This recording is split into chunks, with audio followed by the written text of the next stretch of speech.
வணக்கம். நீங்க பகிர்ந்துகிட்ட ஒரு ஆன்மீக சொற்பொழிவு தான் இன்னைக்கு நம்மளோட ஆதாரம். ஆமா.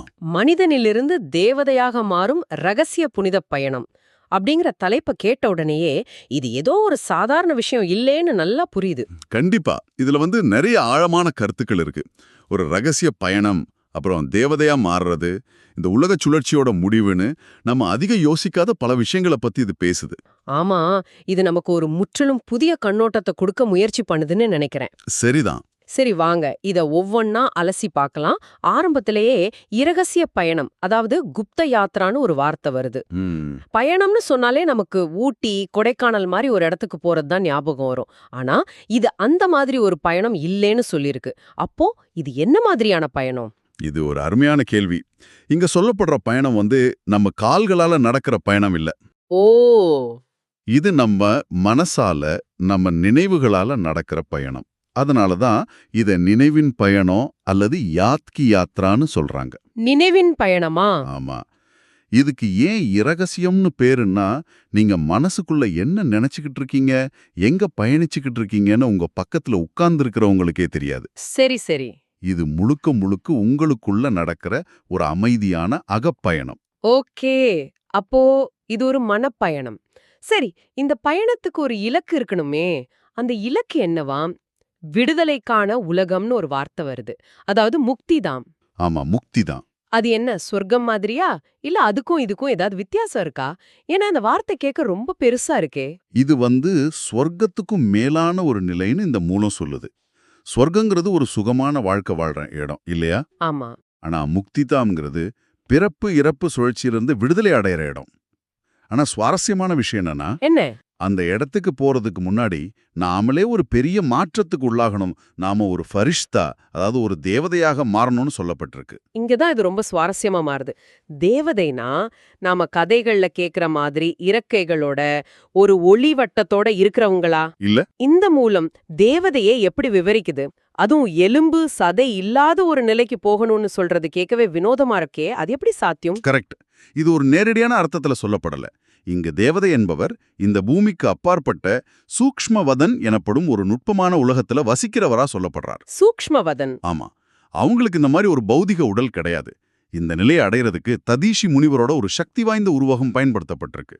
தடீசி முனிவர் தேவர்களோட நன்மைக்காக தன்னோட முதுகுத்தண்டியே தியாகம் செஞ்சு வஜ்ராயுதம் செய்ய கொடுத்தவர். ஆனா இங்க அது எப்படி பொருந்தும்? ஹம். நம்ம நிஜமாவே நம்ம எலும்புகளை தியாகம் செய்ய முடியுமா என்ன? இது கேட்கவே கொஞ்சம் பயமா இருக்கு. இல்ல, இல்ல. இது நிஜமா எலும்ப குடுக்கறதில்ல. இதை இப்படி யோசிச்சு பாருங்க.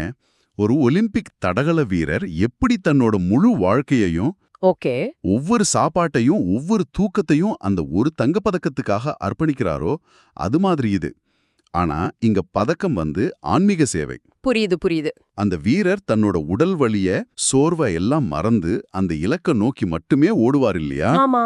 அந்த மாதிரி ஒருத்தர் தன்னோட முழு கவனத்தையும் முழு ஆற்றலையும், அதாவது ஒவ்வொரு அணுவையும் ஆன்மீக சேவைக்காக அர்ப்பணிக்கிற ஒரு மனநிலை தான் இங்க எலும்ப தியாகம் செய்யறதுன்னு உருவகமா சொல்லப்படுது.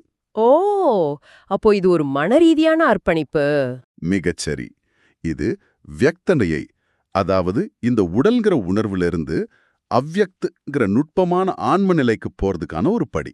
அப்போ இது நம்ம அடையாளத்தையே மாத்திக்கிற ஒரு விஷயம். நான் இந்த உடல் அப்படிங்கிற எண்ணத்துல இருந்து நான் ஒரு ஆன்மாங்கிற நிலைக்கு போறது. கரெக்ட்.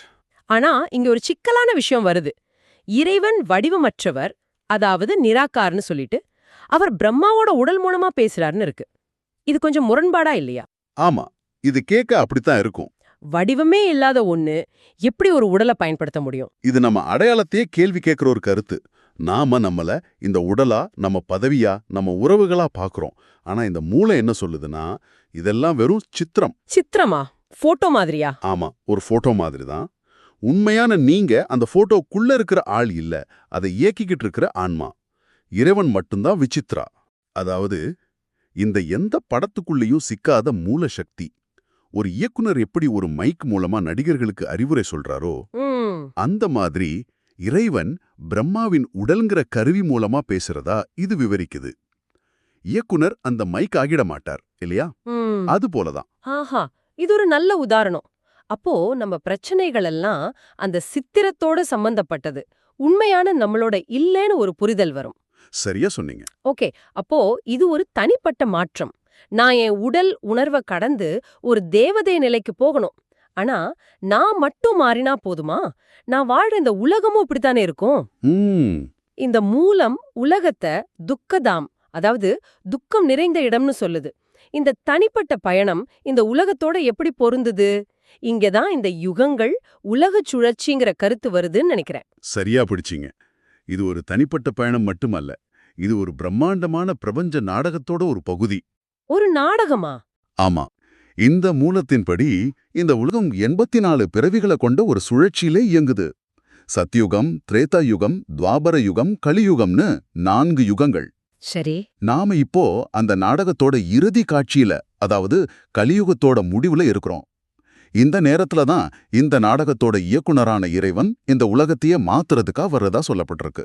உலகத்தையே மாத்துறதா? இங்கதான் மகாவினாஷம்னு ஒரு பெரிய அழிவு வரும்னு சொல்லியிருக்கு. இத கேட்டாலே ஒரு விதமான பயம் வருதே. இயல்புதான். ஒரு பக்கம் தேவதையா மாறுறது விடுதலைன்னு பேசிட்டு, இன்னொரு பக்கம் உலகமே அழிய போகுதுன்னு சொல்றது கொஞ்சம் குழப்பமா இருக்கு. அழிவுங்கிற வார்த்தையை கேட்டாலே நமக்கு எதிர்மறையான எண்ணங்கள் தான் வரும். ஆனா இந்த மூலம் இத ஒரு அழிவா பார்க்கல. அப்போ எப்படி பாக்குது? ஒரு பெரிய சுத்தம் செய்யும் செயலா பாக்குது. ஒரு வீடு ரொம்ப பழையதாகி இடிஞ்சு விழுற நிலைக்கு போனா அதை இடிச்சிட்டு அதே இடத்துல ஒரு புது அழகான உறுதியான வீடு கட்டுவோம் இல்லையா? ஆமா, கட்டும். அந்த மாதிரி மாற்றி ஒரு புதிய தூய்மையான உலகத்தை, அதாவது ஸ்வர்க்கத்தை உருவாக்குற ஒரு நிகழ்வு தான் இந்த மகா விநாசம். புரியுது. ஆனா ஒரு வீடு இடிறதுக்கும் ஒட்டுமொத்த உலகமே ஒரு மாற்றத்துக்கு உள்ளாகிறதுக்கும் வித்தியாசம் இருக்குல்ல. அந்த மாற்றத்தின் போது மக்கள் பாதிக்கப்படுவாங்களே. அது ஒரு முக்கியமான கேள்வி. இந்த போதனையின்படி இந்த மாற்றம் தீமைக்கும் தூய்மையற்ற தன்மைக்கும் மட்டும்தான் அழிவு. அப்போ நல்லவங்களுக்கு? ஆன்ம உணர்வோட ராஜயோகம் கத்துக்கிட்டவங்க அந்த புதிய உலகத்துக்கு தகுதியானவங்களா இருப்பாங்கன்னு சொல்லுது. அதனால இது பயப்பட வேண்டிய விஷயமா இல்லாம நம்மள நாம தகுதிப்படுத்திக்க வேண்டிய, தயாராக வேண்டிய விஷயமா பார்க்கப்படுது. ஓ, அப்போ இது ஒரு அச்சுறுத்தல் இல்ல, ஒரு வாய்ப்பு. ஆமா, பழையன கழிதலும் புதியன புகுதலும் மாதிரி இது ஒரு மிகப்பெரிய வாய்ப்புன்னு இந்த மூலம் சொல்லுது. சரி, இந்த மாற்றத்துக்கு தயாராகிறதுக்கும் அந்த புதிய உலகத்துக்கு போறதுக்கான நடைமுறை வழி என்ன? அதுக்கு ஒரு ஹவு டு கைடு இருக்கணுமே. இருக்கு. இந்த உரையாடல்ல ராஜயோகம், ஸ்ரீமத் அப்படிங்கிற வார்த்தைகள் அடிக்கடி வருது. அதுக்கு என்ன அர்த்தம்? ஸ்ரீமத்னா சிம்பிளா உன்னதமான வழிகாட்டுதல் அல்லது இறைவனின் அறிவுரைன்னு சொல்லலாம். சரி.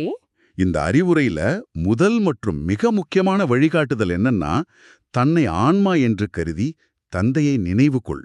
இதுதான் ராஜயோகத்தோட அடித்தளம். தன்னை ஆன்மான்னு கருதி தந்தைய நினைவு கொள்றது. ஆமா.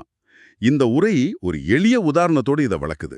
2 இரும்பு துண்டுகளை ஒட்ட வைக்க போறீங்கன்னா 2யும் ஒரே வெப்பநிலைக்கு கொண்டு வந்தா சுலபமா ஒட்டிக்கும். சரிதான். அதுபோல நீங்களும் பரமாத்மாவும் ஆன்மா சுரூபமுடையவர்கள். அதனால நீங்க உங்களை உடலா நினைக்கிறத விட்டுட்டு ஆன்மாவா உணரும்போது தான் பரமாத்மா கூட உங்களால சுலபமா மனதளவுல இணைய முடியும். அப்போ இது ஒரு 10 நிமிஷம் தியானம் பண்ற மாதிரி இல்ல. இல்லவே இல்ல. இது ஒரு நாள் முழுக்க கடைபிடிக்க வேண்டிய ஒரு மனப்பயிற்சி. நம்ம மனசுக்கு பின்னால ஒரு அப்ளிகேஷன் ஓடிக்கிட்டே இருக்கிற மாதிரி, நான் இந்த உடல் இல்ல, நான் ஒரு ஆன்மாங்கிற உணர்வை தொடர்ந்து இருக்கணும். அப்படிதானே? மிகச்சரியா சொன்னீங்க. இது ஒரு தொடர்ச்சியான மனப்பயிற்சி. இந்த எண்ணம் ஆழமாக இந்த பௌதிக உலகத்தோட பாதிப்புகள், புகழ், அவமானம் மாதிரி விஷயங்களா? ஆமா, புகழ், அவமானம், லாபம், நஷ்டம் போன்ற விஷயங்கள் நம்மள பாதிக்கிறதோட அளவு குறைய ஆரம்பிக்கும். இதுதான் ஸ்ரீமத்தின் முதல் படி. சரி, இதெல்லாம் செய்யறதோட இறுதி நோக்கம் என்ன?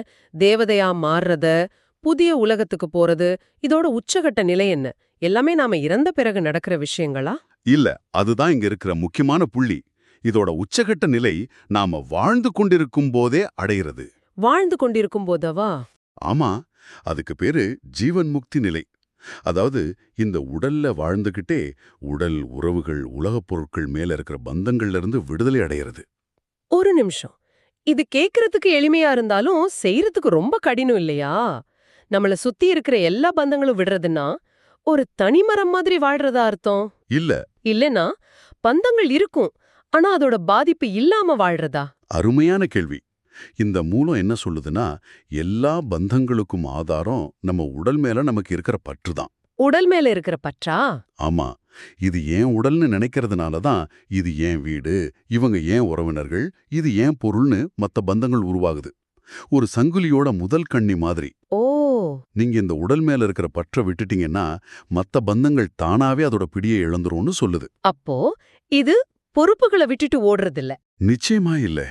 தாமரை இலை மேல தண்ணீர் ஒட்டாம இருக்கிற மாதிரி உலகத்துல எல்லா கடமைகளையும் செஞ்சுக்கிட்டே மனதளவுல அதுல ஒட்டாம வாழ்ற ஒரு கலை. இது ஒரு சங்கிலி விளைவு மாதிரி. முதல் கனிய உடைச்சா மட்டவை தானா உடைஞ்சிடும். அந்த நிலைய அடைஞ்சிட்டா என்ன ஆகும்? அந்த நிலைய அடைஞ்ச பிறகு உங்களோட ஒவ்வொரு செயலும், அதாவது உங்க கர்மமும் உங்க உண்மையான சக்தி வாய்ந்த ஆன்மஸ்வரூபத்தை, ஆன்மாவின் இயல்பான குணத்தையா? ஆமா, ஆன்மாவின் இயல்பான குணத்தை வெளிப்படுத்துற கண்ணாடியா மாறிடும். நீங்க செய்யற செயல்கள் வெறும் பௌதிக செயல்களா இல்லாம அதுல ஒரு ஆன்மீக சக்தி, ஒரு தெய்வீக தன்மை வெளிப்படும்னு இந்த மூலம் சொல்லுது. ரொம்ப ஆழமா இருக்கு. சரி, இன்னைக்கு நாம அலசின இந்த மூலத்திலிருந்து சில முக்கிய கருத்துக்களை தொகுத்து பார்க்கலாம். ம். இது ஒரு இரகசியமான மனரீதியான பயணம். முழுமையான அர்ப்பணிப்பின் மூலம் தேவதை நிலைய, அதாவது பௌதிக உணர்விலிருந்து விடுபடுற நிலைய அடையிறது.